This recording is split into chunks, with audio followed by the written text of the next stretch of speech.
ពីណែវាសនាខ្ញុំខ្ពស់ព្រោះតែនិស័យវាសនាខ្ញុំខ្ពស់ព្រោះតែនិស័យបានកើតលើទឹកដីថ្លៃថ្លាបប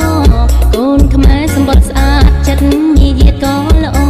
កូនខ្មែរសម្បល់ស្អាតចិត្តញៀតក៏ល្អពូជកូនខ្មែរអង្គរសែនថ្លៃថ្នូរសច្ចៈត្រង់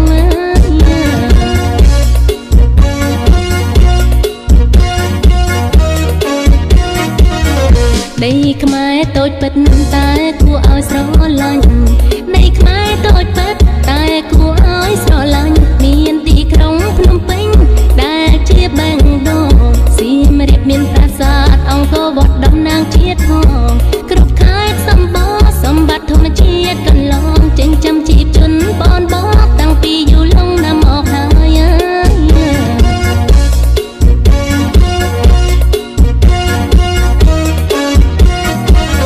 ស្ករត្នោតក្រអូបឈ្ងុយមាននៅកំពង់ស្ពឺ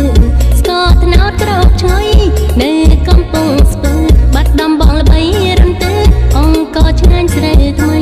ពោស័កតាកៅព្រៃវែងស្វាយរៀងមិនណយអី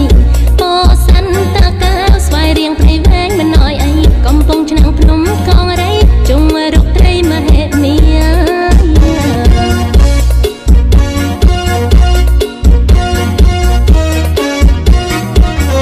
កំពង់សោមកំពតមាត់សមុទ្រជួបជុំកំពង់សោមកំពតមាត់សមុទ្រជួបជុំឆ្នេរកែបបូកគោគិរីរម្យកងស្រស់សោភាកំពង់ធំនាំផ្លូវទៅដល់ខេត្តព្រះវិហារកំពង់ធំនាំផ្លូវទៅដល់ខេត្តព្រះវិហារមានប្រាសាទល្បីខ្ពស់ខ្ទាតលើលោកកាទទួលស្គាល់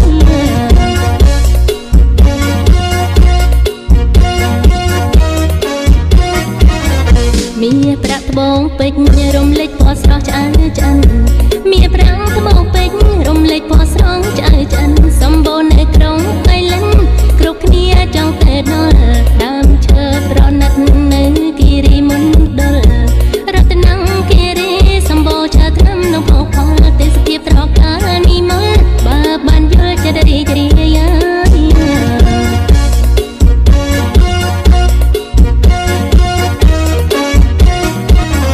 មេមត់កំពុងចាំមិនចាញ់គេឡើយមេមត់កំពុងចាំមិនចាញ់គេឡើយដីក្រហមល្វឹងល្វើយកើស៊ូមានតម្លៃកណ្ដាលចិត្តភ្នំពេញផ្លែឈើច្រើនពេកក្រៃកណ្ដាលចិត្តភ្នំពេញផ្លែឈើច្រើនពេកក្រៃបេះលក់ដូររាល់ថ្ងៃផ្លែអ្វីក៏មាន